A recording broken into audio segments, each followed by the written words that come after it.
श्रीगुरुभ्यो नमः। हरिः ओम्।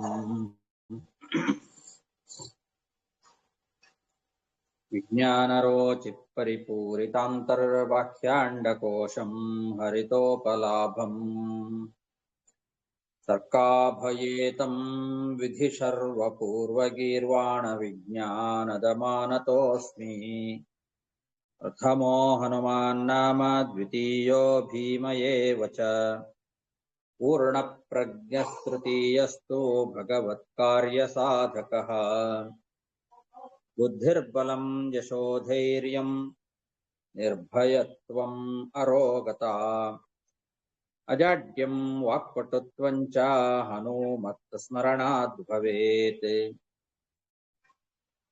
पृथ्वीमण्डलमध्यस्थाः पूर्णबोधमतानुगाः वैष्णवा विष्णुहृदयाः तन्नमस्ये गुरुन् मम। जन्माद्यस्य यतोऽन्वयादितरतश्चार्थेष्वभिज्ञस्वराट् तेने ब्रह्महृदाय आदिकवये मुह्यन्ति यं सूरयः। तेजो वारिमृदां यथा विनिमयो यत्र त्रिसर्गो मृषा धाम्ना स्वेन सदा निरस्तकुहकं सत्यं परं धीमहि। सृष्टिस्थित्यप्येहानियतिदृशितमो बन्धमोक्षाश्च यस्मात् अस्य श्रीब्रह्मरुद्रप्रभृतिसुरनरद्वीषशत्रुत्मकस्य विष्णोर्व्यस्ताः समस्ताः सकलगुणनिधिः सर्वदोषव्यपेतः पूर्णानन्दो व्ययो यो गुरुरपि परमः चिन्तयेतं महान्तम्। यं प्रव्रजन्तमनुपेतमपेतकृत्यं द्वैपायनो विरहकातर आजुहाव पुत्रेति तन्मयतया तरवोऽपि नेदुः तं सर्वभूतहृदयं मुनिमानतोऽस्मि। श्रीगुरुभ्यो नमः। हरिः ओम्। ಶ್ರೀಮದ್ಭಾಗವತದ ನವಮ ಸ್ಕಂಧದ 18ನೇ ಅಧ್ಯಾಯದಲ್ಲಿ 15ನೇ ಶ್ಲೋಕ. ತಸ್ಯ ತ್ರಿಭುವನಾಧೀಶಾಃ ಫಲದಾಫಲಮಿಚ್ಛತಾಂ ಆತ್ಮಾನಂ ದರ್ಶಯಾಂ ಚಕ್ರುಃ ಮಾಯಾಂ ವಿಷ್ಣು ವಿನಿರ್ಮಿತಾಂ.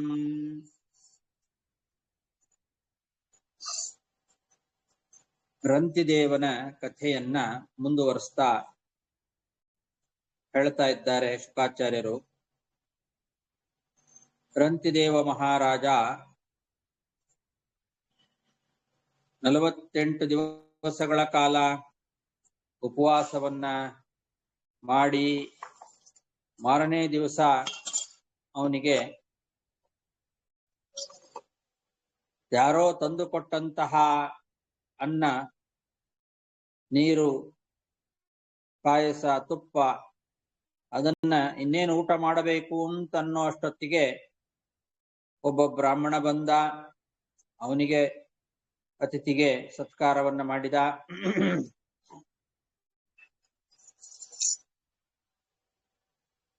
ಆಮೇಲೆ ಒಬ್ಬ ಶೂದ್ರ ಅತಿಥಿಯಾಗಿ ಬಂದ, ಅವನಿಗೂ ಅನ್ನವನ್ನ ಬಡಿಸಿದ. ಆಮೇಲೆ ಮತ್ತೊಬ್ಬ ಶೂದ್ರ ಅನೇಕ ನಾಯಿಗಳ ಜೊತೆಗೆ ಬಂದ, ಆ ನಾಯಿಗಳಿಗೂ ಅವನಿಗೂ ಬಡಿಸಿದ. ಇಷ್ಟೆಲ್ಲ ಆಗಿ ನೀರು ಮಾತ್ರ ಉಳಿದಿತ್ತು, ಅದನ್ನಾದರೂ ಕುಡಿಯೋಣ ಅಂತನ್ನೋ ಅಷ್ಟೊತ್ತಿಗೆ ಮತ್ತೊಬ್ಬ ಅಂತ್ಯಜ ಚಂಡಾಲ ಬಂದ. ನೀರಡಿಕೆ ಆಗಿದೆ ಕೊಡು ಅಂತ ಕೇಳಿದ. ಅವನಿಗೂ ಆ ನೀರನ್ನ ಕೊಟ್ಟು ಭಗವಂತನ ಧ್ಯಾನದಲ್ಲೇನೆ ಆನಂದವನ್ನ ಹೊಂದ್ತಾ ಇದ್ದ ಅಂತ ಈ ಕಥೆಯನ್ನ ಏನ್ ಹೇಳಿದ್ರು. ಇದು ಆ ರಂತಿದೇವನಿಗೆ ಪರೀಕ್ಷೆ ಮಾಡ್ಲಿಕ್ಕೋಸ್ಕರ, ಅವನ ದಾನಶೂರತೆ ಎಷ್ಟಿತ್ತು ಅನ್ನೋದನ್ನ ಪರೀಕ್ಷೆ ಮಾಡ್ಲಿಕ್ಕೋಸ್ಕರ ಭಗವಂತನೇ ನಿರ್ಮಾಣ ಮಾಡಿರ್ತಕ್ಕಂಥವ್ರು ಇವರೆಲ್ಲ. ಬ್ರಾಹ್ಮಣ, ಶೂದ್ರ, ಆ ನಾಯಿಗಳು, ಆ ನಾಯಿಗಳ ಜೊತೆಗೆ ಬಂದಂತಹ ಯಜಮಾನ ಮತ್ತು ಆ ಅಂತ್ಯಜ, ಅವರ ರೂಪದಲ್ಲಿ ತಮ್ಮ ಶಕ್ತಿಯನ್ನ ಪ್ರದರ್ಶನ ಮಾಡಿದ್ದಾರೆ ಬ್ರಹ್ಮಾದಿ ದೇವತೆಗಳು. ಯಾರಿಗೆ ಫಲ ಬೇಕು ಅಂತ ಅಪೇಕ್ಷೆ ಇದೆಯೋ ಅವರಿಗೆ ಫಲವನ್ನ ತಂದು ಕೊಡುವಂತಹ ಮೂರು ಲೋಕದ ಅಧಿಪತಿಗಳಾದಂತವರು ಈ ಬ್ರಹ್ಮಾದಿ ದೇವತೆಗಳು. ತ್ರಿಭುವನಾಧೀಶಾಹ, ಮೂರು ಲೋಕದ ಅಧಿಪತಿಗಳು. ಫಲದಾಹ, ಫಲಮಿಚ್ಛತಾಂ ಫಲದಾಹ, ಫಲವನ್ನ ಅಪೇಕ್ಷೆ ಪಡ್ತಕ್ಕಂಥವರಿಗೆಲ್ಲ ಫಲವನ್ನ ಕೊಡುವಂತಹ ಮೂರು ಲೋಕದ ಒಡೆಯರು ಇವರೆಲ್ಲ. ಅಂತಹ ಬ್ರಹ್ಮಾದಿ ದೇವತೆಗಳು ಭಗವಂತ ನಿರ್ಮಾಣ ಮಾಡಿರ್ತಕ್ಕಂತಹ ಈ ಒಂದು ಬ್ರಾಹ್ಮಣ, ಶೂದ್ರ, ನಾಯಿ ಇವರ ರೂಪದಲ್ಲಿ ತಮ್ಮ ಶಕ್ತಿಯನ್ನ ಪ್ರದರ್ಶನ ಮಾಡಿದ್ರು. ಆ ಒಂದು ಪರೀಕ್ಷೆಯಲ್ಲಿ ಈ ರಂತಿದೇವ ಅವನು ಗೆದ್ದ. ಅವರು ಏನೇನು ಪರೀಕ್ಷೆಯನ್ನು ಮಾಡಿದ್ರು ಆ ಎಲ್ಲ ಪರೀಕ್ಷೆಯಲ್ಲಿ ಗೆದ್ದ. ಅದರಿಂದ ಅವರಿಗೆ ಬಹಳ ಸಂತೋಷ ಆಯ್ತು. ಸಂತೋಷದಿಂದ ಅವರು ದರ್ಶನವನ್ನ ಕೊಟ್ಟಿದ್ದಾರೆ. ತ್ರಿಭುವನಾಧೀಶರು, ತ್ರಿಭುವನಾಧೀಶಾಹ ಅಂತ ಇದೆ, ಅದಕ್ಕೆ ಬ್ರಹ್ಮಾದಯ ಅಂತ ವ್ಯಾಖ್ಯಾನ ಮಾಡಿದ್ದಾರೆ. ತ್ರಿಭುವನಾಧೀಶರು ಅಂತಂದ್ರೆ ಮೂರು ಲೋಕಗಳಿಗೆ ಒಡೆಯರಾಗಿರ್ತಕ್ಕಂತಹ ಬ್ರಹ್ಮಾದಿ ದೇವತೆಗಳು ಅವನಿಗೆ ದರ್ಶನವನ್ನ ಕೊಟ್ಟರು, ರಂತಿದೇವನಿಗೆ. ತಸ್ಯ ತ್ರಿಭುವನಾಧೀಶಾಹ ಫಲದಾ ಫಲಮಿಚ್ಛತಾಂ ಆತ್ಮಾನಂ ದರ್ಶಯಾಂಚಕ್ರುಹು ಮಾಯಾಂ ವಿಷ್ಣು ವಿನಿರ್ಮಿತಾಂ.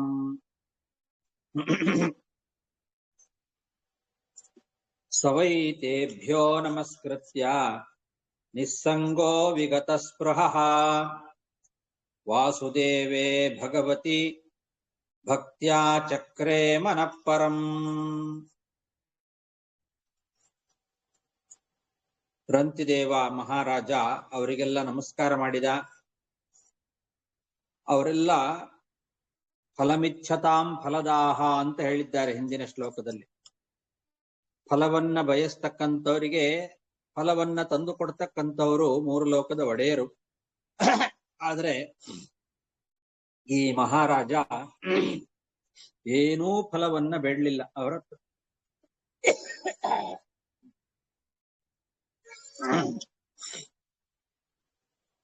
ಕೇವಲ ಭಗವಂತನಾದ ವಾಸುದೇವನಲ್ಲಿ ಭಕ್ತಿಯಿಂದ ಆ ಭಗವಂತನಲ್ಲೇ ಮನಸ್ಸನ್ನ ಇಟ್ಟ. ಯಾವ ಫಲವನ್ನು ಅಪೇಕ್ಷೆ ಪಡಲಿಲ್ಲ. ಯಾಕೆ ಅಂದ್ರೆ ಅವನಿಗೆ ಯಾವುದೇ ರೀತಿಯಾದ ಫಲದ ಅಪೇಕ್ಷೆಯೇ ಇರಲಿಲ್ಲ. ವಿಗತ ಸ್ಪೃಹಃ ನಿಸ್ಸಂಗಃ. ಅವನಿಗೆ ಕುಟುಂಬದ ಮೇಲೆ, ಅವನ ಮೇಲೆ ಅವನಿಗೆ ಫಲಾಸಕ್ತಿಯೇ ಹೋಗಿಬಿಟ್ಟಿತ್ತು. ಅವನ ಕುಟುಂಬವೂ ಹಾಗೇ ಇತ್ತು. ಅವನು ಮಾತ್ರ ಅಲ್ಲ, ಅವನ ಕುಟುಂಬವೂ ಕೂಡ ಹಾಗೆ ಫಲದ ಅಪೇಕ್ಷೆಯನ್ನ ಬಿಟ್ಟಿರ್ತಕ್ಕಂಥದ್ದಾಗಿತ್ತಂತೆ.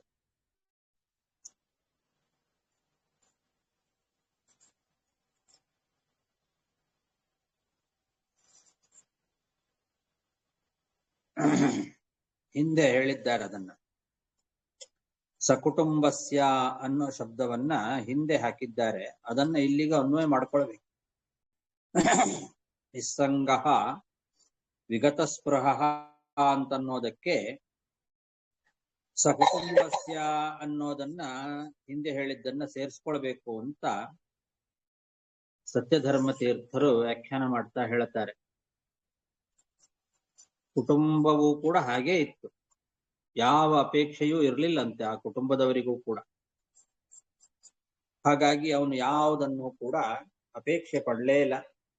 ಕೇವಲ ಭಗವಂತನನ್ನೇ ಧ್ಯಾನ ಮಾಡ್ತಾ ಇದ್ದ. ಇವರೆಲ್ಲ ಬೇಕಾದ್ದನ್ನ ಕೊಡುವಂತಹ ದೇವತೆಗಳು, ಆದರೂ ಏನು ಅಪೇಕ್ಷೆ ಪಡಲಿಲ್ಲ.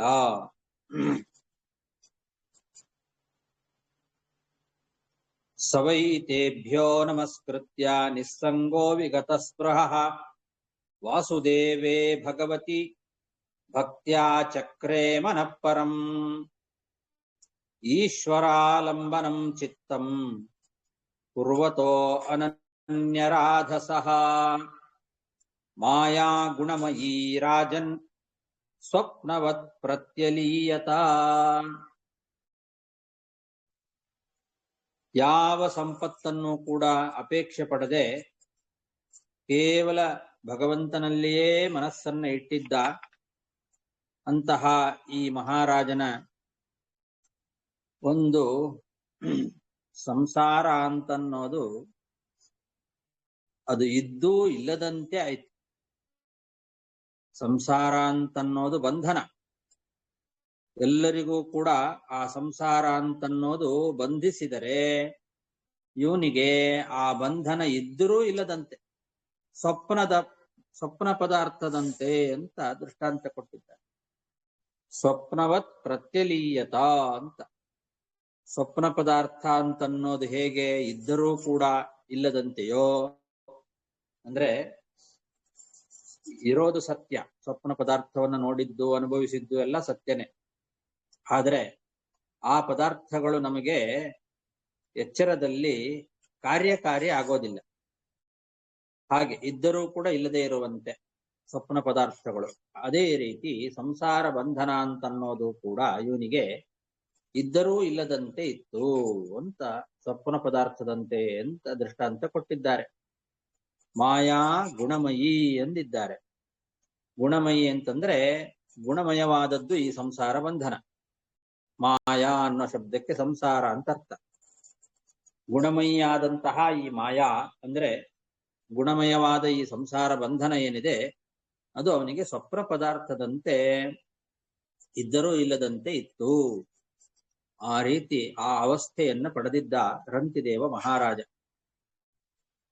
ಈಶ್ವರಾಲಂಬನಂ ಚಿತ್ತಂ ಕುರ್ವತೋನನ್ಯರಾಧಸಃ ಮಾಯಾ ಗುಣಮಯೀ ರಾಜನ್ ಸ್ವಪ್ನವತ್ ಪ್ರತ್ಯಲೀಯತ.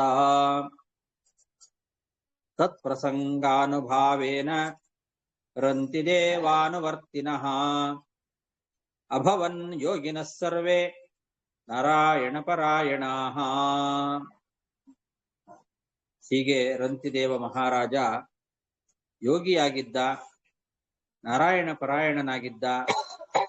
ಅವನು ಮಾತ್ರ ಅಲ್ಲ, ಅವನ ಸಂಘದಲ್ಲಿ ಯಾರ್ಯಾರಿದ್ರೋ, ಅವನ ಸಹವಾಸದಲ್ಲಿ ಇರುವಂತವರೆಲ್ಲರೂ ಕೂಡ ಅವನ ಸಹವಾಸದಿಂದ ಪ್ರಭಾವದಿಂದ ಎಲ್ಲರೂ ಅವನನ್ನ ಅನುಸರಣೆ ಮಾಡಿದ್ರು. ಎಲ್ಲರೂ ಯೋಗಿಗಳಾಗಿದ್ರು. ಅವರೆಲ್ಲರೂ ನಾರಾಯಣ ಪರಾಯಣರಾಗಿಬಿಟ್ರು. ಅದಕ್ಕೆ ಸಜ್ಜನರ ಸಮಾಗಮ ಇರಬೇಕು ಅಂತ ಹೇಳೋದು.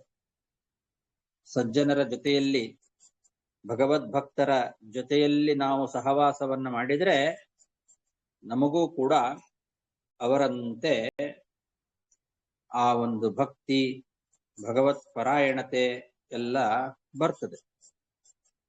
ಹಾಗಾಗಿ ರಂತಿದೇವನ ಜೊತೆಯಲ್ಲಿ ಇದ್ದಂಥವರು ಯಾರ್ಯಾರಿದ್ರು, ಅವನ ಅನುವರ್ತಿಗಳು, ಅವನ ಸಹವಾಸದಲ್ಲಿದ್ದವರು, ಅವರೆಲ್ಲರೂ ಕೂಡ ಅವನ ಈ ಸಹವಾಸದ ಪ್ರಭಾವದಿಂದ ಎಲ್ಲರೂ ನಾರಾಯಣ ಪರಾಯಣರಾಗಿದ್ದರು, ಎಲ್ಲರೂ ಯೋಗಿಗಳಾಗಿದ್ರು ಅಂತ. ತತ್ಪ್ರಸಂಗಾನುಭಾವೇನ ರಂತಿದೇವಾನುವರ್ತಿನಃ ಅಭವನ್ ಯೋಗಿನಃ ಸರ್ವೇ ನಾರಾಯಣ ಪರಾಯಣಾಃ.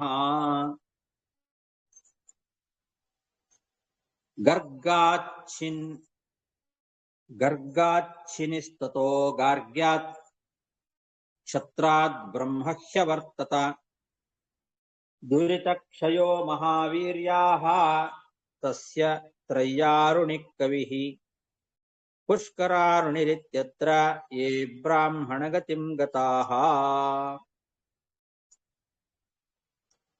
ಅಲ್ಲಿಗೆ ರಂತಿದೇವನ ಕಥೆಯನ್ನ ಮುಗಿಸಿ ಇನ್ನು ಗರ್ಗ ಅಂತನ್ನೋ ಮಗ ಏನಿದ್ದ ಅವನ ವಂಶವನ್ನ ಮುಂದುವರಿಸಿ ಹೇಳ್ತಾ ಇದ್ದಾರೆ. ಹಿಂದೆ ಹೇಳಿದ್ರು, ಈ ಭರದ್ವಾಜನಿಗೆ ಮನ್ಯುವಿನಿಂದ ಬೃಹತ್ ಕ್ಷೇತ್ರ, ಬೃಹತ್ ಕ್ಷೇತ್ರ, ಜಯ, ಮಹಾವೀರ್ಯ, ನರ, ಗರ್ಗ ಅಂತ 5 ಜನ ಮಕ್ಕಳಿದ್ರು ಅಂತ ಹೇಳಿದ್ರು. ಅದರಲ್ಲಿ ಗುರು ಎಂಬುವನ ಮಗ ಗುರು ಮತ್ತೆ ರಂತಿದೇವ ಅಂತನ್ನೋರಿಬ್ರು ಕೂಡ ಸಂಕೃತಿಯ ಮಕ್ಕಳು ಅಂತ ಹೇಳಿ ಅದರಲ್ಲಿ ರಂತಿದೇವನ ಕಥೆಯನ್ನ ಇವಾಗ ಹೇಳಿದ್ರು. ಸಂಕೃತಿಯ ಮಕ್ಕಳ ಬಗ್ಗೆ ಹೇಳಿದ್ರು. ಈಗ ಗರ್ಗ ಅಂತನ್ನೋನೇನಿದ್ದಾನೆ ಅವನ ಮಕ್ಕಳು.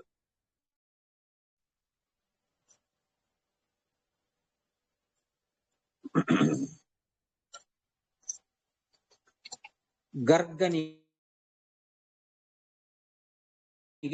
ಶಿನಿ ಎಂಬ ಮಗ ಹುಟ್ಟುತ್ತಾನೆ. ಈ ಗರ್ಗನ ಮಗನಾದಂತಹ ಶಿನಿ ಏನಿದ್ದಾನೆ ಇವನು ಕ್ಷತ್ರಿಯನಾದಂತಹ ಗರ್ಗನ ಮಗನಾಗಿದ್ರೂ ಕೂಡ ಅವನಿಂದ ಬ್ರಾಹ್ಮಣ ಕುಲ ಹುಟ್ಟಿತಂತೆ. ಹೀಗೆ ಗರ್ಗನ ಮಗನಾದ ಶಿನಿಯಿಂದ ಬ್ರಾಹ್ಮಣ ಕುಲ ಹುಟ್ಟಿತು. ಇನ್ನೊಬ್ಬ ಮನ್ಯುವಿನ ಮಗ ಮಹಾವೀರ್ಯ ಅಂತ ಇದ್ದ. ಆ ಮಹಾವೀರ್ಯನಿಂದ ದುರಿತಕ್ಷಯ ಹುಟ್ಟಿದ. ಮನ್ಯುವಿನ 5 ಜನ ಮಕ್ಕಳಲ್ಲಿ ಮಹಾವೀರ್ಯ ಅಂತನ್ನೋನು ಗರ್ಗನಿಂದ ಶಿನಿಯಿಂದ ಬ್ರಾಹ್ಮಣ ಕುಲ. ಮನ್ಯುವಿನ ಮತ್ತೊಬ್ಬ ಮಗ ಮಹಾವೀರ್ಯ. ಆ ಮಹಾವೀರ್ಯನಿಂದ ದುರಿತಕ್ಷಯ ಅಂತನ್ನೋನು ಹುಟ್ಟಿದ. ಗುರುಗಳೇ, ಭರದ್ವಾಜರ್ ಬರಾವಳೆ ಬಂದು ಕ್ಷತ್ರಿಯ ಕುಲ ಬಂದು ಬ್ರಾಹ್ಮಣ ಕುಲ ಆವರುತ್ತಲ್ಲ. ಭರದ್ವಾಜರಿಯ ಮಕ್ಕಳಾಗ್ತಾ ಇಲ್ಲಿ ಅವ್ರ ವಂಶಲಿತ ಬಂದು ಶಿನಿ ಬರ್ತಾನಲ್ಲವಾ? ಇಲ್ಲ, ಹೌದು, ಅವರು ಕ್ಷತ್ರಿಯರೇ ತಾನೆ. ಭರದ್ವಾಜರು ಬ್ರಾಹ್ಮಣರಿಲ್ಲವಾ? ಬ್ರಾಹ್ಮಣರೇ ತಾನಲ್ಲವ ಅವ್ರು ಬಂದು ರಾಜರಾಗಿದ್ದಾರೆ, ಬ್ರಾಹ್ಮಣರು ತಾನಲ್ಲ, ಹಂಗಲ್ಲವ? ಭರದ್ವಾಜನನ್ನ ಇವಾಗ ವಿತಥ ಅಂತ ಕರೀತಾರಲ್ಲ, ವಿತಥ ಅನ್ನೋ ಹೆಸರಿನಿಂದ ಅವರು ಪ್ರಸಿದ್ಧರಾದರು ಅಂತ. ಯಾಕೆ ಅಂದ್ರೆ ಭರತನಿಗೆ ಮಗನಾಗಿ ಕೊಟ್ರಲ್ಲ ಮರುದೇವತೆಗಳು. ಆದ್ರಿಂದ ಭರತ ಚಕ್ರವರ್ತಿಯ ಮಗನಾದ್ರಿಂದ ಕ್ಷತ್ರಿಯ ಅಂತಾನೆ ಲೆಕ್ಕ. ಅವರು ಬಂದು ಅವರು ಸ್ವೀಕಾರ ಮಾಡಿದ ಹೊರತೆ ಅವರು ಕ್ಷತ್ರಿಯರು ಆಗ್ತಾರೆ ನಾವು. ಆದ್ರಿಂದ ಕ್ಷತ್ರಿಯನ ಮಗ ಅಂತಾನೆ ಹೇಳ್ತಾರೆ. ಕ್ಷತ್ರಾತ್ ಬ್ರಹ್ಮಹ್ಯವರ್ತತ ಅಂತ, ಗಾರ್ಗ್ಯಾತ್ ಕ್ಷತ್ರಾತ್ ಅಂತ. ಗರ್ಗ ಅಂತನ್ನವನು ಮನ್ಯುವಿನ ಮಗ, ಭರತನ ಮಗ ಮನ್ಯುವಿನ ಮಕ್ಕಳು 5 ಜನ ಇದ್ದಾರಲ್ಲ ಅವರೆಲ್ಲ ಕ್ಷತ್ರಿಯರೇ. ಹಂಗೆ ಭರದ್ವಾಜ ಗೋತ್ರದಲ್ಲಿ ಹುಟ್ಟಿದವರೆಲ್ಲ ಅವರೆಲ್ಲಾರನ್ನೇ ಬಂದು ಅದೇ ಹೇಳಿದ್ನಲ್ಲ. ಈಗ ಭರದ್ವಾಜನ ಮಕ್ಕಳಲ್ಲಿ ಮನ್ಯುವಿನ ಮಕ್ಕಳಲ್ಲಿ ಗರ್ಗ ಏನಿದ್ದಾನೆ ಅವನ ಮಗ ಶಿನಿಯಿಂದ ಬ್ರಾಹ್ಮಣ ಕುಲ ಉತ್ಪನ್ನ ಆಯ್ತು. ಎಲ್ರೂ ಅಲ್ಲ. ಸರಿ, ಅದು ಅರ್ಥ ಆಗಿತ್ತು. ಇದು ಒಂದು ಇನ್ನೊಂದು ಕ್ವಶನ್, ಇದು ಕೂಡ ರಿಲೇಟೆಡ್ ಅಲ್ಲ. ಭರದ್ವಾಜ ಗೋತ್ರ ಬರ್ತಲ್ಲ, ಅವರು ಭರದ್ವಾಜರಿಂದ ಬಂದವರುಗಳೇವಾ? ಅವರು ಬ್ರಾಹ್ಮಣರಲ್ಲವಾ? ಈಗ ಹೌದು, ಒಂದು ಕಡೆಯಿಂದ ಬ್ರಾಹ್ಮಣ ಕುಲವೂ ಮುಂದುವರಿತದೆ, ಮತ್ತೊಂದು ಕಡೆಯಿಂದ ಕ್ಷತ್ರಿಯ ಕುಲವೂ ಮುಂದುವರಿತದೆ. ಆಯ್ತು. ಅದಕ್ಕೆ ಹೇಳಿದ್ದು ಗರ್ಗನ ಭರದ್ವಾಜನ ಮಗ ಮನ್ಯುವಿನ 5 ಜನ ಮಕ್ಕಳಲ್ಲಿ ಗರ್ಗನ ಮಗ ಶಿನಿಯಿಂದ ಬ್ರಾಹ್ಮಣ ಕುಲ ಉತ್ಪನ್ನ ಆಯ್ತು. ಮತ್ತೊಬ್ಬ ಮಗ ಮಹಾವೀರ್ಯ, ಮನ್ಯುವಿನ ಮಗ ಮಹಾವೀರ್ಯನ ಮಗ ದುರಿತಕ್ಷಯ. ಈ ದುರಿತಕ್ಷಯನಿಗೆ 3 ಜನ ಮಕ್ಕಳು, ತ್ರಯ್ಯಾರುಣಿ, ಕವಿ, ಪುಷ್ಕರಾರುಣಿ ಅಂತ 3 ಜನ ಮಕ್ಕಳು. ಈ 3 ಜನನೂ ಬ್ರಾಹ್ಮಣರಾದರು. ಮಹಾವೀರ್ಯನ ಮಕ್ಕಳಾದಂತಹ ದುರಿತಕ್ಷಯನಿಗೆ ಹುಟ್ಟಿದ 3 ಜನ ಮಕ್ಕಳೇನಿದ್ದಾರೆ, ಇವರು 3 ಜನರು ಕೂಡ ಬ್ರಾಹ್ಮಣರಾದರು ಅಂತ ಹೇಳ್ತಾ ಇದ್ದಾರೆ. ಆಚಾರ್ಯ, ಬ್ರಾಹ್ಮಣ ಆದ್ರೂ ಹೆಂಗ ಆಚಾರ್ಯ ಅದು ಹೆಂಗ? ಅವರು ಬ್ರಹ್ಮ ತೇಜಸ್ಸನ್ನ ಪಡೆದು ಬ್ರಾಹ್ಮಣ ಕುಲವನ್ನ ಮುಂದುವರಿಸ್ತಾ ಹೋಗ್ತಾರೆ. ಹಾಗರ್ಥ. ಓಕೆ, ಬ್ರಹ್ಮ ತೇಜಸ್ ಮಾಡುವ ಕೆಲಸ ಮಾಡೋದಿಲ್ಲ ಅವರು. ಕ್ಷತ್ರಿಯರ ಒಂದು ಧರ್ಮವನ್ನ ಅನುಸರಣೆ ಮಾಡಿ ರಾಜ್ಯಭಾರದ ಜವಾಬ್ದಾರಿಯನ್ನು ತಗೊಳ್ಳೋದಿಲ್ಲ ಇವರೆಲ್ಲ. ಬ್ರಹ್ಮ ತೇಜಸ್ವಿಗಳಾಗಿ ತಪಸ್ಸು ಮಾಡ್ತಾ ಬ್ರಾಹ್ಮಣ ಕುಲವನ್ನು ಮುಂದುವರಿಸ್ತಾ ಹೋಗ್ತಾರೆ. ಹಾಗರ್ಥ. ಬ್ರಾಹ್ಮಣ ವೃತ್ತಿ ಆ ಕಾರ್ಯ ಮಾಡ್ತಾರೆ ಅವರು. ಕುಳದಲ್ಲೇ ಹುಟ್ಟಿದರೆ ಬ್ರಾಹ್ಮಣ. ತಥೋ ಗಾರ್ಗ್ಯಾತ್ ಕ್ಷತ್ರಾತ್ ಬ್ರಹ್ಮಕ್ಷ ವರ್ತತ ದುರಿತಕ್ಷಯೋ ಮಹಾವೀರ್ಯಾಃ ತಸ್ಯ ತ್ರಯ್ಯಾರುಣಿಃ ಕವಿಃ ಪುಷ್ಕರಾರುಣಿರಿತ್ಯತ್ರ ಯೇ ಬ್ರಾಹ್ಮಣಗತಿಂ ಗತಾಃ ಬೃಹತ್ ಕ್ಷೇತ್ರಸ್ಯ ಹೋತ್ರೋಸ್ಮಾದ್ ಹಸ್ತಿ ಯದ್ಹಸ್ತಿನಾಪುರಂ. ಬೃಹತ್ ಕ್ಷತ್ರ ಅಂತ ಮತ್ತೊಬ್ಬ ಮಗ, ಮನ್ಯುವಿನ ಮಕ್ಕಳು 5 ಜನ ಮಕ್ಕಳಲ್ಲಿ ಬೃಹತ್ ಕ್ಷತ್ರ ಅಂತೇನಿದ್ದಾನಲ್ಲ ಅವನು ದೊಡ್ಡ ಮಗ, ಮನ್ಯುವಿನ ಹಿರೇಮಗ, ಅವನು ಜ್ಯೇಷ್ಠ ಪುತ್ರ. ಆ ಬೃಹತ್ ಕ್ಷೇತ್ರನ ಮಗ ಹೋತ್ರ ಅಂತ. ಆ ಹೋತ್ರನ ಮಗ ಹಸ್ತಿ. ಇವನು ಹಸ್ತಿ ಅಂತ ಏನಿದ್ದಾನಲ್ಲ ಇವನಿಂದಲೇನೆ ಮುಂದೆ ಹಸ್ತಿನಾಪುರ ಅಂತ ಪ್ರಸಿದ್ಧವಾಯಿತು. ಹಸ್ತಿನಾಪುರವನ್ನು ನಿರ್ಮಾಣ ಮಾಡಿದವನು ಇವನೇ. ಮನ್ಯುವಿನ ಜ್ಯೇಷ್ಠ ಪುತ್ರನಾದ ಬೃಹತ್ ಕ್ಷೇತ್ರನ ಮಗ ಹೋತ್ರ, ಹೋತ್ರನ ಮಗ ಹಸ್ತಿ. ಆ ಹಸ್ತಿಯಿಂದಲೇನೆ ಹಸ್ತಿನಾಪುರ ನಿರ್ಮಾಣ ಆಗಿದ್ದು. ನೋಡಿ, ಇವನು ಜ್ಯೇಷ್ಠ ಪುತ್ರ ಇದ್ದಾನಲ್ಲ ಮನ್ಯುವಿನ ಮಗ, ಇವನಿಂದ ಇದು ಕ್ಷತ್ರಕುಲ, ಅವರೆಲ್ಲ ರಾಜ್ಯಭಾರ ಮಾಡಿದವರು. ಬೃಹತ್ ಕ್ಷೇತ್ರಸ್ಯ ಹೋತ್ರೋಸ್ಮಾತ್ ಹಸ್ತಿ ಯದ್ಹಸ್ತಿನಾಪುರಂ ಅಜಮೀಢೋ ದ್ವಿಮೀಢಶ್ಚ ಪುರುಮೀಢಶ್ಚ ಹಸ್ತಿನಃ ಅಜಮೀಢಸ್ಯ ವಂಶಾಸ್ಯುಃ ಪ್ರಿಯಮೇಧಾದಯೋ ದ್ವಿಜಾಃ. ಈ ಹಸ್ತಿ ಅಂತನ್ನೋನೇನಿದ್ದಾನೆ, ಹಸ್ತಿನಾಪುರವನ್ನು ನಿರ್ಮಾಣ ಮಾಡಿದವನು, ಅವನ ಮಕ್ಕಳು ಬಹಳ ಜನ ಇದ್ದಾರೆ. ಅಜಮೀಢ, ದ್ವಿಮೀಢ, ಪುರುಮೀಢ ಅಂತ. ಈ ಅಜಮೀಢ ಅಂತನ್ನೋನು ಹಸ್ತಿಯ ಮಗ ಏನಿದ್ದಾನೆ ಅಜಮೀಢ, ಅವನ ವಂಶದಲ್ಲಿ ಪ್ರಿಯಮೇಧ ಮೊದಲಾದಂತಹ ಅನೇಕ ಜನರು ಬ್ರಾಹ್ಮಣರಾಗ್ತಾರೆ. ಪ್ರಿಯಮೇಧಾದಯೋ ದ್ವಿಜಾಹ ಅಂತಾರೆ. ಅಜಮೀಢನ ವಂಶದಲ್ಲಿ ಅಜಮೀಢನಿಗೂ ಅನೇಕ ಜನ ಮಕ್ಕಳಿದ್ರು, ಅದರಲ್ಲಿ ಪ್ರಿಯಮೇಧ ಮೊದಲಾದವರು ಬ್ರಾಹ್ಮಣರಾಗ್ತಾರೆ. ಅಜಮೀಢೋ ದ್ವಿಮೀಢಶ್ಚ ಪುರುಮೀಢಶ್ಚ ಹಸ್ತಿನಃ ಅಜಮೀಢಸ್ಯ ವಂಶಾಸ್ಯುಃ ಪ್ರಿಯಮೇಧಾದಯೋ ದ್ವಿಜಾಃ. ಅಜಮೀಢಾದ್ ಬೃಹದಿಷುಃ ತಸ್ಯ ಪುತ್ರೋ ಬೃಹದ್ಧನುಃ ಬೃಹತ್ಕಾಯಸ್ತತಸ್ತಸ್ಯ ಪುತ್ರ ಆಸೀಜ್ಜಯದ್ರಥಃ. ಅಜಮೀಢನಿಗೆ ಬೃಹದಿಷು ಅಂತ ಒಬ್ಬ ಮಗ ಹುಟ್ಟಿದ. ಪ್ರಿಯಮೇಧ ಮೊದಲಾದವರು ಕೂಡ ಅಜಮೀಢನ ಮಕ್ಕಳೇ, ಅವರೆಲ್ಲ ಬ್ರಾಹ್ಮಣರಾದರು. ಅಜಮೀಢನ ಮಗ ಬೃಹದಿಷು ಅಂತನ್ನೋನೊಬ್ಬ ಮಗ ಹುಟ್ಟಿದ. ಆ ಮಗ ಅವನು ಈ ಕುಲವನ್ನು ಮುಂದುವರಿಸ್ತಾನೆ. ಆ ಬೃಹದಿಷುವಿನ ಮಗ ಬೃಹದ್ಧನು, ಬೃಹದ್ಧನುವಿನ ಮಗ ಬೃಹತ್ಕಾಯ, ಬೃಹತ್ಕಾಯನ ಮಗ ಜಯದ್ರಥ.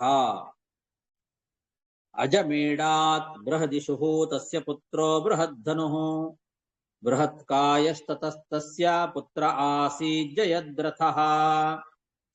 ತತ್ಸುತೋ ವಿಶದಸ್ತಸ್ಯ ಶೇನಜಿತ್ ಸಮಜಾಯತ ರುಚಿರಾಶ್ವೋ ದೃಢಧನುಃ ಕಾಶ್ಯೋ ವತ್ಸಶ್ಚ ತತ್ಸುತಾಃ. ಜಯದ್ರಥನ ಮಗ ವಿಶದ, ವಿಶದನ ಮಗ ಶೇನಜಿತ್. ಶೇನಜಿತಿಗೆ ರುಚಿರಾಶ್ವ, ದೃಢಧನು, ಕಾಶ್ಯ ಮತ್ತೆ ವತ್ಸ ಅಂತ 4 ಜನ ಮಕ್ಕಳು.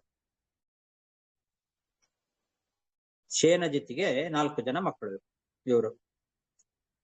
ರುಚಿರಾಶ್ವ ದೊಡ್ಡವನು, ಆಮೇಲೆ ದೃಢಧನು, ಕಾಶ್ಯ, ವತ್ಸ ಅಂತ 4 ಜನ ಅವರ ಮಕ್ಕಳು, ಶೇನಜಿತನ ಮಕ್ಕಳು. ತತ್ಸುತೋ ವಿಶದಸ್ತಸ್ಯ ಶೇನಜಿತ್ ಸಮಜಾಯತ ರುಚಿರಾಶ್ವೋ ದೃಢಧನುಃ ಕಾಶ್ಯೋ ವತ್ಸಶ್ಚ ತತ್ಸುತಾಃ. ರುಚಿರಾಶ್ವಸುತೋ ಯಾಜಃ ಪೃಥುಸೇನಸ್ತದಾತ್ಮಜಃ ಪಾರಸ್ತನಯೋನಿಸ್ ಪಾರಸ್ತತ್ತನಯೋ ನೀಪಸ್ತಸ್ಯ ಪುತ್ರ ಶತಂ ತ್ವಭೂತ್. ಇವನಿಗೆ ಶೇನ ಜಿತ್ತಿಗೇನು 4 ಜನ ಮಕ್ಕಳಿದ್ರಲ್ಲ, ರುಚಿರಾಶ್ವ ದೊಡ್ಡವನು. ಆ ರುಚಿರಾಶ್ವನ ಮಗ ಯಾಜ, ಯಾಜನ ಮಗ ಪೃಥುಸೇನ, ಪೃಥುಸೇನನ ಮಗ ಪಾರ, ಪಾರನ ಮಗ ನೀಪ. ಈ ನೀಪ ಅಂತನ್ನವನಿಗೆ 100 ಜನ ಮಕ್ಕಳಾದರು. 100 ಜನ ಮಕ್ಕಳಿದ್ದಾರೆ. ಅವರ ಹೆಸರನ್ನೆಲ್ಲ ಹೇಳಲಿಕ್ಕಾಗೋದಿಲ್ಲ. ನೀಪನಿಗೆ 100 ಜನ ಮಕ್ಕಳು. ರುಚಿರಾಶ್ವಸುತೋ ಯಾಜಃ ಪೃಥುಸೇನಸ್ತದಾತ್ಮಜಃ ಪಾರಸ್ತತ್ತನಯೋ ನೀಪಃ ತಸ್ಯ ಪುತ್ರ ಶತಂ ತ್ವಭೂತ್. ಅಣುಹೋ ನಾಮ ಯಸ್ತೇಷಾಂ ಜ್ಯೇಷ್ಠಃ ಸತ್ಯಾತ್ಮಕೋ ನೃಪ ಸಕೃತ್ವ್ಯಾಂ ಶುಕಕನ್ಯಾಯಾಂ ಬ್ರಹ್ಮದತ್ತಮಜೀಜನತೆ. ನೀಪನಿಗೆ 100 ಜನ ಮಕ್ಕಳಿದ್ರು. ಆ 100 ಜನ ಮಕ್ಕಳಲ್ಲಿ ಮೊದಲನೆಯವನು ಅಣುಹ ಅಂತ ಅವನ ಹೆಸರು.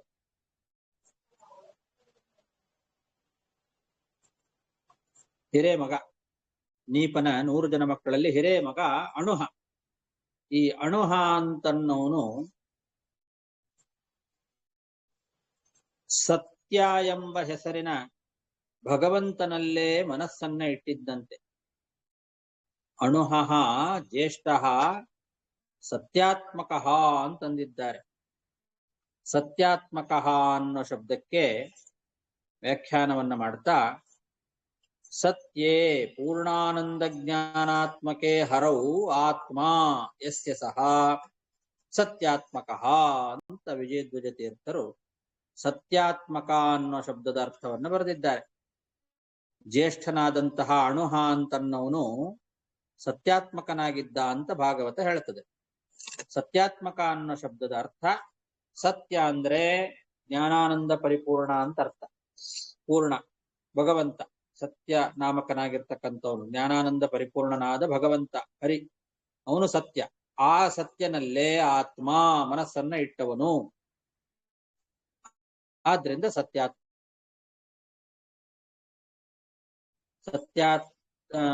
ಸತ್ಯಾತ್ಮಕ ಅಂದ್ರು ಎರಡು ಒಂದೇ. ಅದು ಸ್ವಾರ್ಥೇ ಕಪರ್ತ್ಯ ಬರ್ತದೆ.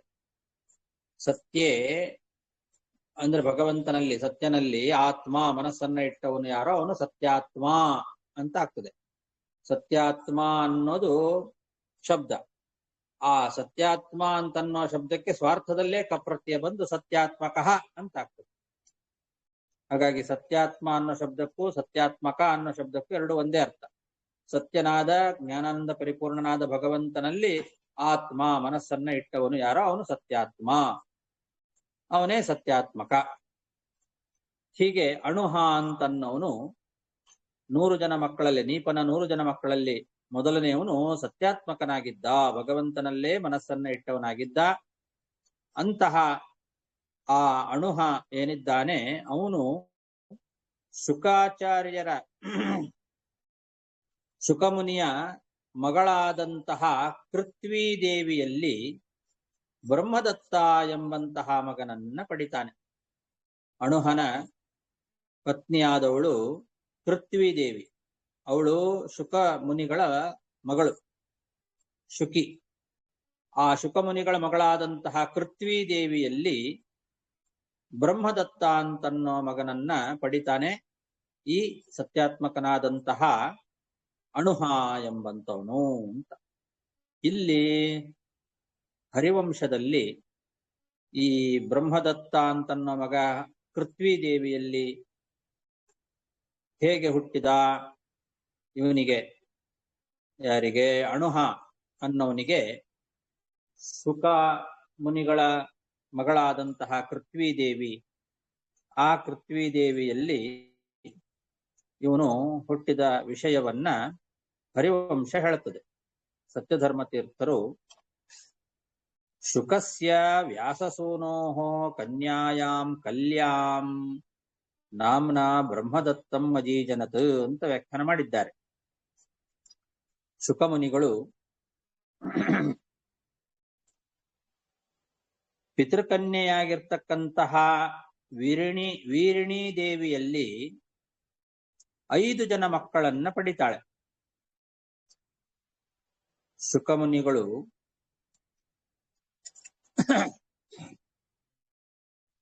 ವೀರಿಣಿ ದೇವಿಯಲ್ಲಿ 5 ಜನ ಮಕ್ಕಳನ್ನ ಹುಟ್ಟಿಸ್ತಾರೆ. ಆ ವೀರಿಣಿ ದೇವಿ ಅಂತನ್ನೋಳು ಪಿತೃಕನ್ಯಾ.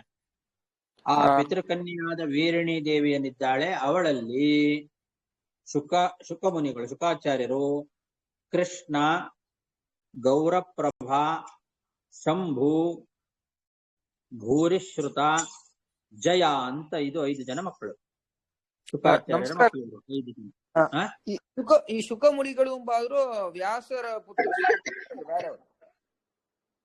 ಏನಂದ್ರೆ ಈ ಶುಕಮುನಿಗಳು ಎಂಬಂತವರು ಈ ಭಾಗವತ ಕಥೆ ಹೇಳ ವೇದವ್ಯಾಸರ ಶುಕಮುನಿಗಳ ಇಲ್ಲ ಬೇರೆಯವರವರು? ಹೌದು, ವ್ಯಾಸರ ಮಕ್ಕಳು, ವೇದವ್ಯಾಸ ದೇವರ ಮಕ್ಕಳಾದಂತಹ ಶುಕಾಚಾರ್ಯರೇನಿದ್ದಾರೆ ಅವರು ನಿತ್ಯ ಬ್ರಹ್ಮಚಾರಿ ಹಂಗತ್ತ ನಾವು ಓದಿದ್ದೇವಲ್ಲವಾ? ಇಲ್ಲ, ಇಲ್ಲಿ ಹೇಳ್ತಾ ಇದ್ದಾರಲ್ಲ, ಶುಕಮುನಿಗಳು ಪಿತೃಕನ್ಯೆಯಾದಂತಹ ವೀರಿಣಿ ದೇವಿಯಲ್ಲಿ 5 ಜನ ಮಕ್ಕಳನ್ನ ಪಡೆದಿದ್ದಾರೆ. 5 ಜನ ಗಂಡು ಮಕ್ಕಳು, ಕೀರ್ತಿಮತಿ ಅಂತ ಒಬ್ಬಳು ಹೆಣ್ಣು ಮಗಳು. ಹರಿವಂಶದಲ್ಲಿದೆ, ಪರಾಶರ ಕುಲೋತ್ಪನ್ನ ಶುಕೋ ನಾಮ ಮಹಾಯಶಾಃ ವ್ಯಾಸಾದರಣ್ಯಾಂ ಸಂಭೂತೋ ವಿಧೂಮೋಗ್ನಿರಿವಜ್ವಲನ್ ಸತಸ್ಯಾಂ ಪಿತೃಕನ್ಯಾಯಾಂ ವೀರಿಣ್ಯಾಂ ಜನಯಿಷ್ಯತಿ ಕೃಷ್ಣಂ ಗೌರಪ್ರಭಂ ಶಂಭುಂ ತಥಾ ಭೂರಿಶ್ರುತಂ ಜಯಂ ಕನ್ಯಾಂ ಕೀರ್ತಿಮತೀಂ ಷಷ್ಠೀಂ ಯೋಗಿನೀಂ ಯೋಗಮಾತರಂ ಬ್ರಹ್ಮದತ್ತಸ್ಯ ಜನನೀಂ ಮಾಹಿಷೀಂ ಅಣುಹಸ್ಯ ಚ. ಸ್ಪಷ್ಟವಾಗಿ ಹರಿವಂಶದಲ್ಲಿ ಪರಾಶರರಿಂದ ಹುಟ್ಟಿದ, ಪರಾಶರ ಕುಲದಲ್ಲಿ ಬಂದಂತಹ ಶುಕ ಎಂಬಂತವರು, ವೇದವ್ಯಾಸ ದೇವರಿಂದ ಅರಣಿ ಮಥನದಲ್ಲಿ ಹುಟ್ಟಿದಂಥವರು, ಅಗ್ನಿರಿವಜ್ವಲನ್ ಅಗ್ನಿಯಂತೆ ಹೊಳಿತಾ ಇರ್ತಕ್ಕಂಥವ್ರು ಅದೇ ಶುಕಾಚಾರ್ಯರೇ. ಪಿತೃಗಳ ಕನ್ಯೆಯಾದಂತಹ ವೀರಿಣಿ ದೇವಿಯಲ್ಲಿ 5 ಜನ ಗಂಡು ಮಕ್ಕಳು ಮತ್ತು ಒಬ್ಬ ಹೆಣ್ಣು ಮಗಳು, ಒಟ್ಟು 6 ಜನ ಅವರನ್ನ ಪಡೆದಿದ್ದಾರೆ ಮಕ್ಕಳನ್ನಾಗಿ. ಕೀರ್ತಿಮತಿ ಅಂತ 6ನೇ ಮಗಳು, ಅವಳು ಯೋಗಿನಿ, ಯೋಗಮಾತರಂ ಅಂತ ಹೇಳಿದ್ದಾರೆ. ಯೋಗಿನಿಯಾದ ಯೋಗ ಕನ್ಯೆ. ಇದು ಭಾಗವತ ಆರಂಭದಲ್ಲಿ ಸುಖಮುನಿಗಳು ಬಂದು ಚಿಕ್ಕ ವಯಸ್ಸಲ್ಲಿಡದೆ ಬಂದು ಅವರು ಎಲ್ಲದನ್ನ ತ್ಯಾಗ ಮಾಡು ಎಲ್ಲಿನ ಆ ಕಡೆಯಲ್ಲಿ ಒಂದ್ ಸೆಕೆಂಡ್ ಕೂಡ ಇಲ್ಲ ಹಂಗ ಸಂಚಾರ ಮಾಡ್ತಾ ಇದ್ರು ಹಂಗತ ಓದ್ತೇವಲ್ಲ, ಅದಕ್ಕೆ ಬರ್ತಲ್ಲ. ಅದು ಹೌದು, ಮುಂದೆ ನಂತರದಲ್ಲಿ ನಡೆದದ್ದೆಲ್ಲ ಘಟನೆ. ಸರಿ, ನಮ್ ಪುಸ್ತಕದಲ್ಲಿ ಹಾಕಿದೆ. ಅವರೊಂದು ಛಾಯಾ ಶುಕ ಅಂತ ಅವ್ರ ಅಪ್ಪನ ಹತ್ರ ಬಿಟ್ಬಿಟ್ಟು ಹೋಗ್ತಾರೆ, ವೇದವ್ಯಾಸರ ಹತ್ರ. ಸೊ ಅದ್ರಿಂದ ಅವ್ರಿಗೆ ಈ ತರ ಮಕ್ಕಳು ಹುಡ್ತಾರೆ ಅಂತ. ಅಂದ್ರೆ ಅವ್ರ ಛಾಯಾ ಬಿಟ್ಬಿಟ್ಟು ಹೇಳ್ತೇನೆ, ಒಂದ್ ನಿಮಿಷ ಪೂರ್ತಿ ಹೇಳಿಬಿಡ್ತೇನೆ. ಆಮೇಲೆ ನೋಡಿ, ಶುಕಾಚಾರ್ಯರು ನೀವು ಹೇಳಿದಂತೆ ಭಾಗವತವನ್ನ ಅವರು ರಚನೆ, ಇವರಿಗೆ ಯಾರಿಗೆ ಪರೀಕ್ಷಿತ್ ರಾಜನಿಗೆ ಭಾಗವತವನ್ನ ಹೇಳಲಿಕ್ಕೆ ಬಂದ್ರು, ಅವ್ರು ಹೇಗಿದ್ರು ಅದರ ವರ್ಣನೆ ಎಲ್ಲ ಪ್ರಾರಂಭದಲ್ಲಿ ಬಂದಿದೆ ಭಾಗವತದಲ್ಲಿ. ಅದೆಲ್ಲವೂ ಸರಿಯಾದದ್ದೇ. ಇದು ಕೂಡ ಹರಿವಂಶದಲ್ಲಿ ಬಂದದ್ದು, ಇದು ಕೂಡ ಸತ್ಯವೇ. ಅವರು ಯೋಗಿಗಳವರು. ಈಗ ನಾನು ಅದನ್ನೇ ಹೇಳ್ತಾ ಬರ್ತೇನೆ. ಈಗ 5 ಜನ ಗಂಡು ಮಕ್ಕಳು, ಈ ಇವಳಲ್ಲಿ ವೀರಿಣಿ ದೇವಿಯಲ್ಲಿ 5 ಜನ ಗಂಡು ಮಕ್ಕಳು, ಒಂದು ಕೀರ್ತಿಮತಿ ಅನ್ನೋ ಹೆಣ್ಣು, ಒಟ್ಟು 6 ಜನ ಮಕ್ಕಳನ್ನ ಪಡೆದಿದ್ದಾರೆ. ಇಲ್ಲಿ ಪ್ರಶ್ನೆ, ನೀವು ಹೇಳಿದ ಹಾಗೆ ಅವರು ಅವಧೂತರು, ಶುಕಾಚಾರ್ಯರು ಒಬ್ಬರು ಯತಿಗಳು. ಅವರು ಹುಟ್ಟಿನಿಂದಲೂ ಕೂಡ ಪರಿವ್ರಾಜಕರು. ಅವರನ್ನ ಹೇಳುವಾಗ ಭಾಗವತ ಹಾಗೆ ಹೇಳಿದೆ, ಹುಟ್ಟಿನಿಂದಲೂ ಕೂಡ ಅವರು ವೈರಾಗ್ಯ ಶಿಖಾಮಣಿಗಳು. ಅವರು ತಂದೆಯನ್ನೇ ಬಿಟ್ಟು ವೈರಾಗ್ಯದಿಂದ ಹೊರಟೋಗಿ ಬಿಟ್ರು ಅಂತ. ಅವರ ವೈರಾಗ್ಯ ಎಷ್ಟಿತ್ತು ಅಂತ ಅನ್ನೋದಕ್ಕೆ ವೇದವ್ಯಾಸ ದೇವರೇ ನಟನೆ ಮಾಡ್ತಾರೆ. ಪುತ್ರೇತಿ ತನ್ಮಯತೆಯ ತರವೋಪಿನೇದುಹು ಅಂತ. ಅವರು ನನ್ನ ಮಗ ಎಲ್ಲಿ ಹೋದ, ಮಗ ಶುಕ ಅಂತ ಕಾಡಿನಲ್ಲಿ ಅಲಿತಾ ಹೋಗ್ತಾ ಇದ್ರೆ ಅವರ ಆ ಒಂದು ಧ್ವನಿ ಶುಕ ಅಂತನ್ನೋ ಪ್ರತಿಧ್ವನಿ ಕಾಡಿನಲ್ಲಿ ಮರಗಳು ಕೂಡ ಅಳ್ತಾ ಇದ್ವು ಅಂತ. ಅಷ್ಟು ವೈರಾಗ್ಯದಿಂದ ತಂದೆಯನ್ನು ಬಿಟ್ಟು ಹೋದವರು ಶುಕಾಚಾರ್ಯರು. ಹುಟ್ಟಿನಿಂದಲೇ ಪರಿವ್ರಾಜಕ ಧರ್ಮವನ್ನ ಅನುಸರಣೆ ಮಾಡಿದವರು. ಅವರು ಗೃಹಸ್ಥರು ಹೇಗಾದರೂ ಅನ್ನೋ ಪ್ರಶ್ನೆ ಸರಿಯಾದದ್ದೇ. ಅದಕ್ಕೆ ಕೆಲವರ ಸಮಾಧಾನ ಹೇಗೆ ಅಂತಂದ್ರೆ, ಶುಕಾಚಾರ್ಯರು ತಂದೆಯಾದಂತಹ ವೇದವ್ಯಾಸ ದೇವರಿಗೆ ತಮ್ಮ ಈ ವಿರಹ ದುಃಖ ಏನಿತ್ತಲ್ಲ, ಇದು ದುಃಖ ಅಂತ ಅನ್ನೋ ಶಬ್ದಕ್ಕೆ ದುಃಖ ಪ್ರದರ್ಶನ ಅಂತ ಎಲ್ಲ ಇಟ್ಕೊಳ್ಬೇಕು. ನಾವು ಪ್ರಾರಂಭದಲ್ಲಿ ನೋಡಿದ್ದೇವೆ, ವೇದವ್ಯಾಸ ದೇವರು ಸಾಕ್ಷಾತ್ ಭಗವಂತನಿಗೆ ದುಃಖದ ಲವಲೇಶವೂ ಕೂಡ ಇಲ್ಲ, ಅದನ್ನ ಚಿಂತನೆ ಕೂಡ ಮಾಡಬಾರದು. ಆದ್ರೆ ಶುಕಾಚಾರ್ಯರನ್ನ ನಮಗೆ ತಿಳಿಸಿಕೊಡ್ಲಿಕ್ಕೆ ಅವರಿಗೆ ಎಷ್ಟೊಂದು ವೈರಾಗ್ಯ ಇತ್ತು ಅನ್ನೋದನ್ನ ತಿಳಿಸ್ಲಿಕ್ಕೋಸ್ಕರ ತಂದೆಯನ್ನೂ ಮರೆತು ಹೋದ್ರು, ನಾನೇ ನನ್ನ ಮಗ ಎಲ್ಲಿ ಹೋದ ಅಂತ ಆ ಮಗನ ವಿರಹ ದುಃಖವನ್ನ ತಾಳ್ಲಿಕ್ಕಾಗದೆ ಹುಡುಕ್ತಾ ಹೋದೆ ಅಂತ ವೇದವ್ಯಾಸ ದೇವರು ಹೇಳ್ತಾರೆ. ಅದನ್ನ ತನ್ನ ಮಗನನ್ನ ದೊಡ್ಡವನನ್ನಾಗಿ ಮಾಡ್ಲಿಕ್ಕೆ ಹಾಗೆ ದುಃಖ ಪ್ರದರ್ಶನ ಮಾಡಿದ್ದಾರೆ ಅಷ್ಟೇ. ಆ ಮಗನ ವಿರಹ ದುಃಖವನ್ನ ಮರೆಸ್ಬೇಕು, ತಂದೆಗೆ ನನ್ನ ವಿರಹ ದುಃಖವನ್ನ ಮರೆಸ್ಬೇಕು ಅನ್ನೋದಕ್ಕೋಸ್ಕರ ತಮ್ಮದೇ ಪ್ರತಿರೂಪದ ಮತ್ತೊಬ್ಬ ಶುಕಾಚಾರ್ಯರನ್ನ ಸೃಷ್ಟಿ ಮಾಡಿದ್ರು ಅಂತ ಈ ರೀತಿ ಕೆಲವರು ಸಮಾಧಾನ ಮಾಡ್ತಾರೆ. ಇದು ಛಾಯಾಶುಕ ಅಂತ.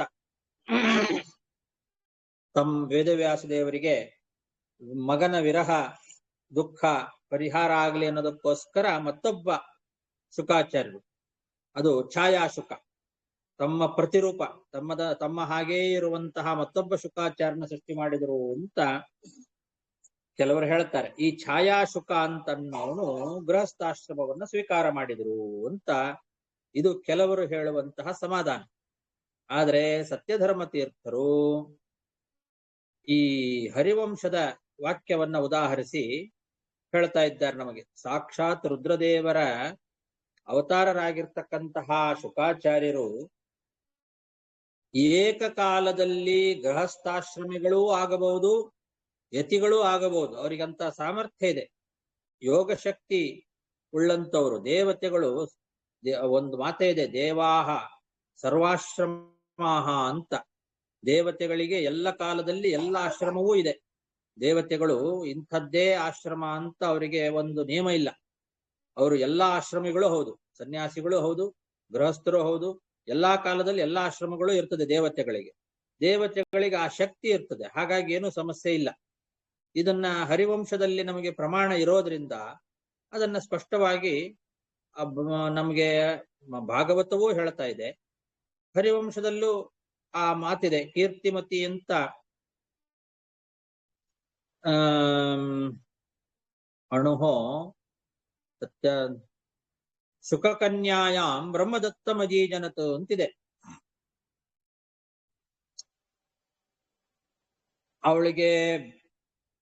ಅವಳ ಹೆಸರು ಕೆಲವು ಕಡೆಗೆ ಏನಂತಿದೆ, ವೀರಿಣಿ ಅಂತಿದೆ.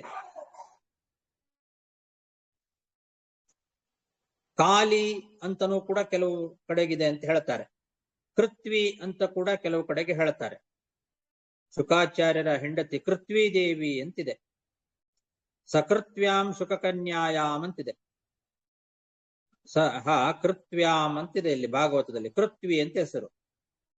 ಕೆಲವು ಕಡೆಗೆ ಕಾಲಿ ಅಂತ ಕೂಡ ಹೆಸರು ಕರೀತಾರಂತೆ, ಪಾಠಾಂತರ ಇಟ್ಕೊಂಡಿದ್ದಾರೆ. ಕಾಲಿ ಅಂತನೂ ಹೆಸರಿದೆ, ಕೃತ್ವಿ ಅಂತನೂ ಹೆಸರಿದೆ. ಬೇರೆ ಬೇರೆ ಹೆಸರು, ಒಬ್ಬಳಿಗೆನೆ ಬೇರೆ ಬೇರೆ ಹೆಸರು. ಹಾಗಾಗಿ ಅಲ್ಲಿ ಕೀರ್ತಿಮತಿ ಅಂತಿದೆ. ಕೀರ್ತಿಮತಿ ಅನ್ನೋದು ಕನ್ಯಾಂ ಕೀರ್ತಿಮತೀಂ ಷಷ್ಠೀಂ ಯೋಗಿನೀಂ ಯೋಗ ಮಾತರಂ ಅಂತ. ಅವಳು ಮಗಳು ಕೀರ್ತಿಮತಿ ಎಂಬಂತಹ ಮಗಳನ್ನ ಪಡೆದರು ಅಂತ ಹೀಗೆ ಸ್ಪಷ್ಟವಾಗಿ ಹೇಳಿದ್ದಾರೆ. ಹಾಗಾಗಿ ಅವರು ದೇವತೆಗಳಾದ್ದರಿಂದ ಯೋಗ ಶಕ್ತಿಯಿಂದ ಅವರು ಏಕಕಾಲದಲ್ಲಿ ಗೃಹಸ್ಥರು ಆಗಬಹುದು, ಬ್ರಹ್ಮಚಾರಿಗಳು ಆಗಬಹುದು, ಸನ್ಯಾಸಿಗಳು ಆಗಬಹುದು. ಹಾಗಿಟ್ಟುಕೊಳ್ಬೇಕು. ಆಯ್ತು, ಚೆನ್ನಾಗಿ, ತುಂಬಾ ಕೆಲವರು ಸಮಾಧಾನ ಆಗಿದೆ.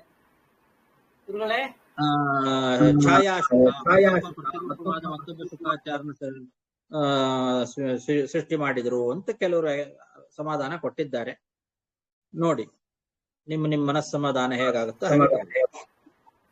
ಗುರುಗಳೇ, ಪಿತೃಕನ್ಯಾ ಅಂದ್ರೆ ಏನು? ಪಿತೃಗಳ ಮಗಳು. ಹಾ ಪಿತೃದೇವತೆಗಳು ಆ ಪಿತೃದೇವತೆಗಳ ಮಗಳು. Okay okay.